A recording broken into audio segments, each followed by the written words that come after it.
사랑의 모든 것을 걸었던 시인과 가슴 아픈 아내의 이야기. 오늘 여러분께 해드릴 이야기는 가슴 찡한 실화입니다. 강나루 건너서 밀밭길을 구름에 달 가듯이 가는 나그네. 길은 외줄기, 남도 300리, 술 익는 마을마다 타는 저녁놀. 구름에 달 가듯이 가는 나그네. 어디서 많이 들어본 시 같지 않나요? 국어책에 실려있던 나그네라는 시입니다. 이 시는 우리나라 청록파 시인 박목월 님이 지은 시입니다. 오늘의 주인공은 박목월 시인과 그의 아내, 그리고 그의 아들 이야기입니다. 1952년 6.25 전쟁이 끝나갈 무렵의 이야기입니다. 박목월 시인이 중년이 되었을 때 그는 제자인 여대생과 사랑에 빠져 모든 것을 버리고 종적을 감추었습니다. 가정과 명예, 그리고 국문학과 교수라는 자리도 다 버리고 빈손으로 호련히 사랑하는 여인과 함께 자취를 감춘 것이었습니다. 충격에 빠진 목월의 아내는 오랜 시간 가슴앓이를 했습니다. 시간이 한참 흐른 뒤 그가 제주도에서 힘들게 살고 있다는 소식을 들었습니다. 자신이 받은 충격과 상처를 생각하면 두 번 다시 보고 싶지도 않은 남편. 그러나 미운하고 오나 아이들의 아빠인 것은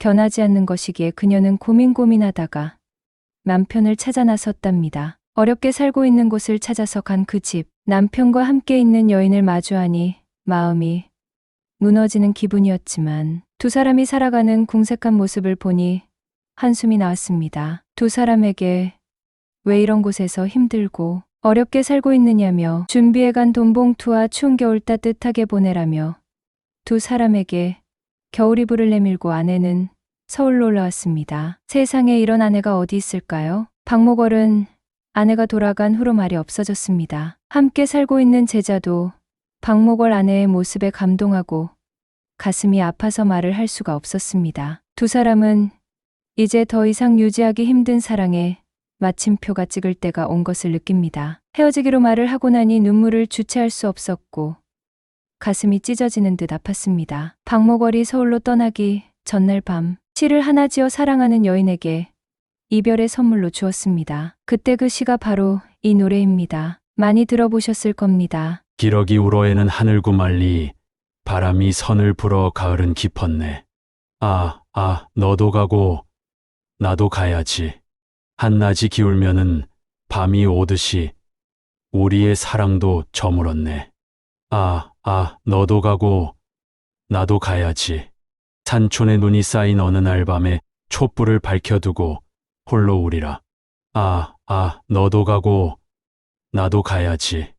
노래마다 사연이 있습니다. 박목월이 지은 시에 김성태가 곡을 입힌 가곡이 되어 지금까지 불리고 있습니다. 아픔과 고통 속에서 진주가 생성되듯이 우리들의 삶 또한 어떤 고통을 겪고 난 후 더 성숙하고 가치 있는 삶들이 된다는 생각이 듭니다. 서울로 다시 돌아온 박목월은 이전과 달리 자연에 대한 노래를 넘어서 자신이 겪은 사랑과 이별, 삶이 가지는 애잔한 양면적인 정서를 담아내는 시들을 썼습니다. 다음은 박목월 시인의 아들 박동규님의 이야기를 연결해서 해드리겠습니다. 내가 초등학교 6학년 때 6.25 전쟁이 났다. 아버지는 내 머리를 쓰다듬으며 어머니 말씀 잘 듣고 집 잘 지키고 있어 하시고는 한강을 건너 남쪽으로 내려가셨다. 그 당시 내 여동생은 5살이었고 남동생은 젖먹이었다. 인민군 치하에서 한 달이 넘게 고생하면서라도 국군은 오지 않았다. 어머니는 견디다 못해서 아버지를 따라 남쪽으로 가자고 하셨다. 우리 삼형제와 어머니는 보따리를 들고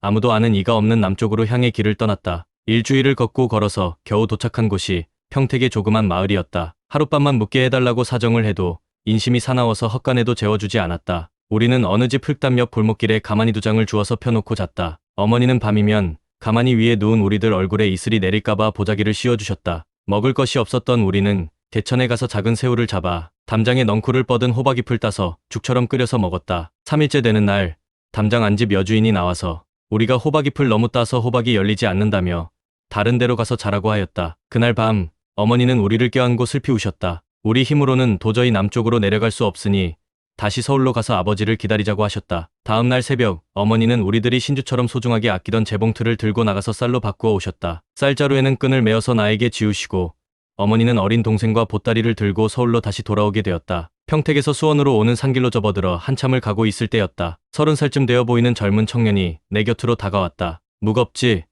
내가 좀 져줄게 라고 하였다. 나는 고마워서 아저씨 감사해요 하고 쌀자루를 맡겼다. 그때만 해도 어떤 일이 나를 기다리고 있을지 상상도 못했다. 쌀자루를 짊어진 청년의 발길이 매우 빨랐다. 뒤에 따라오는 어머니가 보이지 않았으나 외길이라서 나는 그냥 그를 따라갔다. 한참을 가다 보니 갈라지는 길이 나왔다. 나는 어머니를 놓칠까봐 걱정이 되었다. 아저씨, 여기 내려주세요. 어머니를 기다려야 해요 하였다. 그러나 청년은 내 말을 듣는 둥 마는 둥 그냥 따라와 하고는 가버렸다. 나는 갈라지는 길목에 서서 망설였다. 청년을 따라가면 어머니를 잃을 것 같고 그냥 앉아있으면 쌀을 잃을 것 같았다. 당황해서 큰 소리로 몇 번이나 아저씨 하고 불렀지만 청년은 뒤도 돌아보지 않고 가버렸다. 나는 다리에 힘이 풀려서 그냥 바닥에 주저앉았다. 눈물이 앞을 가렸다. 주먹으로 눈물을 훔치며 허망하게 앞만 바라봤다. 쌀가마니를 짊어진 청년이 보이지도 않게 가버렸지만 어머니를 놓칠 수는 없었다. 1시간쯤 지났을 즈음 어머니가 동생들을 데리고 오셨다. 길가에 울고 있는 나를 보시더니 첫 마디가 쌀자루는 어디 갔니? 하고 물으셨다. 나는 어떤 청년이 무겁다고 대신 져준다더니 쌀자루를 쥐고 가버렸다고. 저 길로 갔는데 어머니를 놓칠까봐 그냥 앉아 있었다고 했다. 순간 어머니의 얼굴이 창백하게 변했다. 그리고 한참 내 얼굴을 바라보시더니 내 머리를 껴안고 내 아들이 영리하고 똑똑해서 애미를 잃지 않았네 라고 하시며 우셨다. 그날 밤 우리는 조금 더 걸어가 어느 농가마루에서 자게 되었다. 어머니는 어디에 가셔서 새끼 손가락만한 삶은 고구마 2개를 얻어오셨다. 그 중 하나를 내 입에 넣어주시고는 내 아들이 영리하고 똑똑해서 아버지를 볼 낯이 있지 하시면서 우셨다. 그 위기에 생명줄 같았던 쌀을 바보같이 다 잃고 누워있는 나를 영리하고 똑똑한 아들이라고 칭찬해 주시다니. 그때부터 어머니에게 영리하고 똑똑한 아이가 되는 것이 내 소원이었다. 내가 공부를 하게 된 것도 결국은 어머니에게 기쁨을 드리고자 하는 소박한 마음이 그 토양이었음을 고백하지 않을 수 없다. 어느 때는 남들에게 바보처럼 보일 수도 있었지만 바보처럼 보이는 나를 똑똑한 아이로 인정해 주시던 어머니의 칭찬의 말 한마디가 지금까지 내 삶을 지배하고 있는 정신적 지주였던 것이다.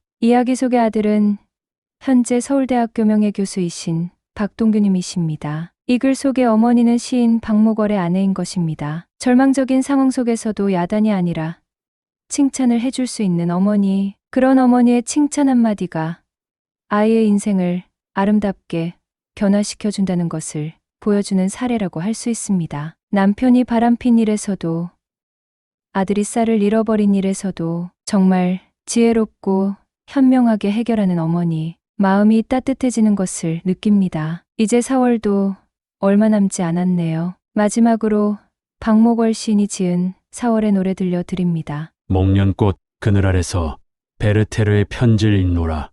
구름꽃 피는 언덕에서 피리를 부노라. 아 멀리 떠나와 이름 없는 항구에서 배를 타노라. 돌아온 4월은 생명의 등불을 밝혀든다. 빛나는 꿈의 계절아, 눈물 어린 무지개 계절아. 오늘 이야기 끝까지 들어주셔서 고맙습니다. 가족들과 함께 행복한 시간 보내세요. 다음 영상에서 또 만나요.